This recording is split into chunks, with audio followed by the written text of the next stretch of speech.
Hello friends, MT വ്ളോഗിൻ്റെ മറ്റൊരു പുതിയ അധ്യായത്തിലേക്ക് എല്ലാവർക്കും സ്വാഗതം. ഇന്ന് നമ്മൾ ചർച്ച ചെയ്യുന്നു പറയുന്നത്, നമ്മൾ എപ്പോഴും കൂട്ടുകൂടുമല്ലോ, നമ്മൾ കുറച്ച് ഫ്രണ്ട്സൊക്കെ ഉണ്ടാവും. അങ്ങനെ ഫ്രണ്ട്സ് ആക്കുമ്പോൾ ശ്രദ്ധിക്കേണ്ട കാര്യങ്ങൾ, അല്ലെങ്കിൽ അങ്ങനെ കൂട്ടുകൂടുമ്പോൾ ഒരു കാരണവശാലും നമുക്ക് കൂട്ടുകൂടാൻ പറ്റാത്ത, നമ്മുടെ ഫ്രണ്ട്സ് ആക്കാൻ പറ്റാത്ത കുറച്ച് ആളുകളുണ്ട്. ശരിക്കും അവരുടെ സ്വഭാവം ഏതൊക്കെയാണ്? ഒരു 6 തരം ക്യാരക്ടറുകൾ പറയാം. ആ ക്യാരക്ടർ 6 ഉണ്ടെങ്കിൽ ഒരു കാരണവശാലും അവരെ നമ്മൾ കൂടെ കൂട്ടാൻ പാടില്ല. അതിൽ ചിലതെങ്കിലും ഉണ്ടെങ്കിൽ ഉറപ്പായിട്ട് നിങ്ങൾ ഓൾറെഡി കൂട്ടുന്നുണ്ടാവില്ല, കുറച്ചുകൂടെ റീഇൻഫ്യൂസ് ചെയ്യാൻ വേണ്ടി പറയുകയാണ്. അവരെ നന്നാക്കിയിട്ട് നമ്മുടെ കൂടെ കൂട്ടിക്കൂടാന്നൊക്കെ ചോദിച്ചു കഴിഞ്ഞാൽ അത് രണ്ടാമത്തെ ചർച്ചയാണ്. പൊതുവേ നമ്മൾ കൂടെ കൂട്ടുമ്പോൾ ശ്രദ്ധിക്കേണ്ട, അല്ലെങ്കിൽ നമുക്ക് പിന്നീട് പാരയായി മാറുന്ന, പിന്നീട് നമുക്കതുകൊണ്ട് ബുദ്ധിമുട്ടായി മാറുന്ന 6 സ്വഭാവങ്ങൾ നമുക്കിവിടെ പറയാം. അവരെ നമ്മൾ വേറെ രീതിയിൽ അവരെ വിഡ്ഢികളാണെന്ന് വിളിക്കാം, അവരെ നമുക്ക് വേണമെങ്കിൽ പൊട്ടന്മാരെന്നോ മണ്ടന്മാരെന്നൊക്കെ വിളിക്കാം. കാര്യം എന്ന് വെച്ച് കഴിഞ്ഞാൽ ഈ കാര്യത്തിൽ മറ്റൊരാൾ ഉപദേശിച്ചാൽ പോലും ഒരു നന്നാവാത്തത് കൊണ്ടാണ് അങ്ങനെ പറയേണ്ടി വരുന്നത്. ആളുകൾ പറയുന്നത് അംഗീകരിക്കുകയില്ല എന്നുള്ളതാണ് പ്രധാനപ്പെട്ട പ്രശ്നം. ഒന്നാമത്തെ കാര്യം എന്ന് പറയുന്നത്, നമുക്ക് അത്തരം ക്യാരക്ടറുകൾ നോക്കുമ്പോൾ ഒന്നാമത്തെ ക്യാരക്ടർ നമുക്കിങ്ങനെ പറയാം, അവർ നന്നായിട്ട് സംസാരിച്ചുകൊണ്ടേയിരിക്കും. പക്ഷേ ഈ സംസാരിക്കുന്നതല്ല പ്രശ്നം, അവർ സംസാരിക്കുമ്പോൾ നമുക്ക് സംസാരിക്കാനുള്ള ഇടമുണ്ടാവില്ല എന്നുള്ളതാണ്. അഥവാ ഒരു ഗ്യാപ്പ് ഇട്ടിട്ട് നമ്മൾ സംസാരിക്കുകയാണെങ്കിൽ അപ്പോൾ തന്നെ അത് ഇൻറ്ററപ്റ്റ് ചെയ്ത് നമ്മളെ സംസാരിക്കാൻ അനുവദിക്കാത്ത രീതിയിൽ സംസാരിക്കും. വീണ്ടും നമ്മൾ സംസാരിക്കാൻ ശ്രമിക്കുന്ന സമയത്ത് അവർ വോള്യം കൂട്ടും. അവർ വിചാരിക്കുന്നത് വോള്യം കൂട്ടിക്കഴിഞ്ഞാൽ ഡോമിനൻസ് കൂടും, വോള്യം കൂട്ടിക്കഴിഞ്ഞാൽ നമ്മൾ സപ്രസ്ഡ് ആവും, വോള്യം കൂട്ടിക്കഴിഞ്ഞാൽ ബുദ്ധിയുള്ളവരുടെ ലക്ഷണമാണ് എന്ന രീതിയിലാണ് അവർ സംസാരിക്കുക എന്നുള്ളതാണ്. ചുരുക്കി പറഞ്ഞാൽ, അവരോട് സംസാരിച്ച് ജയിക്കാനോ അവരുടെ അടുത്ത് നമുക്കൊരു കാര്യം പറഞ്ഞ് മനസ്സിലാക്കാനോ പറ്റാത്ത രീതിയിൽ സംസാരം കൊണ്ട് ഡൊമിനൻസി ഉള്ള ആളാണെങ്കിൽ അതൊരു ബാഡ് ബിഹേവിയറാണ്. അത്തരം ആളുകളോട് കൂട്ടുകൂടി മുന്നോട്ട് പോകാൻ ബുദ്ധിമുട്ടാണ്. രണ്ടാമത്തെ കാര്യം എന്ന് പറയുന്നത്, തെറ്റുകൾ മനുഷ്യന്മാർക്കാണ്, എനിക്കും നിങ്ങൾക്കൊക്കെ പറ്റാം. പക്ഷേ ഈ പറഞ്ഞ ആളുകൾ, ഇത്തരം ആളുകൾക്ക് തെറ്റ് സംഭവിച്ചു കഴിഞ്ഞാൽ ഒരിക്കലും അത് അഡ്മിറ്റ് ചെയ്യില്ല. അവർക്ക് ബോധ്യമുണ്ട്, അവരുടെ മുഖത്ത് നമുക്ക് വായിക്കാൻ പറ്റും തെറ്റാണെന്ന് അവർക്ക് ബോധ്യമുണ്ട്. പക്ഷേ അംഗീകരിക്കില്ല. ഇത് എൻ്റെ തെറ്റല്ല, ഞാൻ ചെയ്ത തെറ്റല്ല, അല്ലെങ്കിൽ ഈ കാര്യം തെറ്റല്ല എന്ന് വാദിക്കാൻ ശ്രമിക്കും. മറ്റുള്ളവരിലേക്ക് ബ്ലെയിം ചെയ്യാനും കൂടെ ശ്രമിക്കും എന്നുള്ളതാണ്. സോ ഒരു തെറ്റും അംഗീകരിക്കാത്ത ഈഗോയിസ്റ്റിക് നേച്ചർ ഉണ്ടെങ്കിൽ അത്തരം ആളുകളെ നമുക്ക് കൂടെ കൂട്ടാൻ പറ്റില്ല.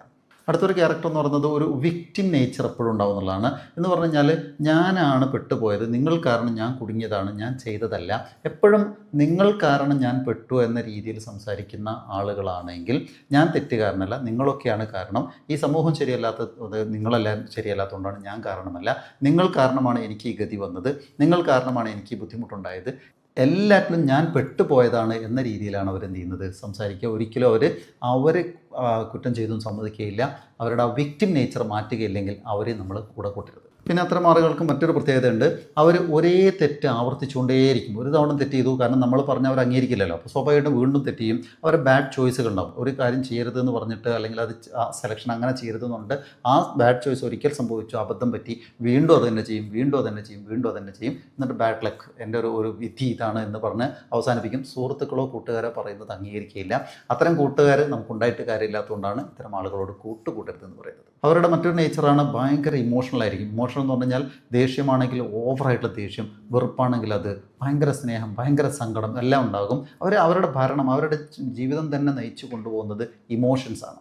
അതുകൊണ്ട് തന്നെ ആ ഇമോഷനാണ് എൻ്റെ മേലെ കൺട്രോൾ ഇല്ലാത്തത് കൊണ്ട് ആരെന്ത് പറഞ്ഞാലും എല്ലാവരും ഡിസഗ്രി ചെയ്യും. അതൊന്ന് ശ്രദ്ധിച്ച് നോക്കുക. അത്തരം ആളുകളെ നിങ്ങൾക്ക് കണ്ടിട്ടുണ്ടാവും. നിങ്ങൾ എന്ത് നല്ല കാര്യം പറഞ്ഞാൽ അതൊന്നും പറ്റില്ല എന്ന് പറഞ്ഞാൽ അപ്പോൾ തന്നെ ഡിസഗ്രി ചെയ്യും. ഇനി മോശം കാര്യം നമുക്കിങ്ങനെ ചെയ്യാതിരിക്കാം, അത് പറ്റില്ല, അത് ചെയ്യണം. അതായത് നമ്മൾ പറയുന്നതിന് ഓപ്പോസിറ്റ് മാത്രം, കാരണം ഇമോഷൻസാണ് അവരെ കൺട്രോൾ ചെയ്യുന്നതെന്നുള്ളതാണ്. അത്തരം ആളുകളെയും കൂടെ കൂട്ടരുത്. ഇത്തരം ആളുകളിൽ ഏറ്റവും പ്രധാനപ്പെട്ട പ്രത്യേകത എന്ന് പറഞ്ഞാൽ, ഈ പറഞ്ഞ എല്ലാ പോയിന്റും നോക്കുമ്പോൾ അവർക്ക് 0 സെൽഫ് അവെയർ ആയിരിക്കാം. അവരെക്കുറിച്ച് ഒരു ധാരണയില്ല.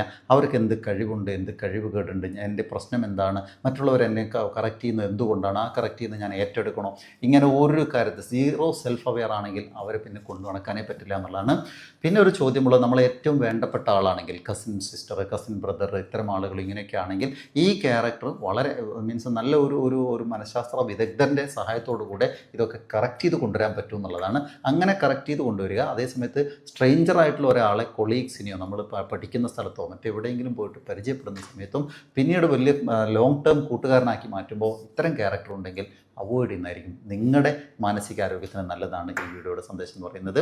എന്തായാലും ഇത്തരം നല്ല വീഡിയോകൾക്കായി ഇതുവരെ സബ്സ്ക്രൈബ് ചെയ്യാത്തവർ സബ്സ്ക്രൈബ് ചെയ്യുക. പഴയ കുറേ വീഡിയോകളുണ്ട് ചാനലിൽ, പ്ലേലിസ്റ്റിലുണ്ട്.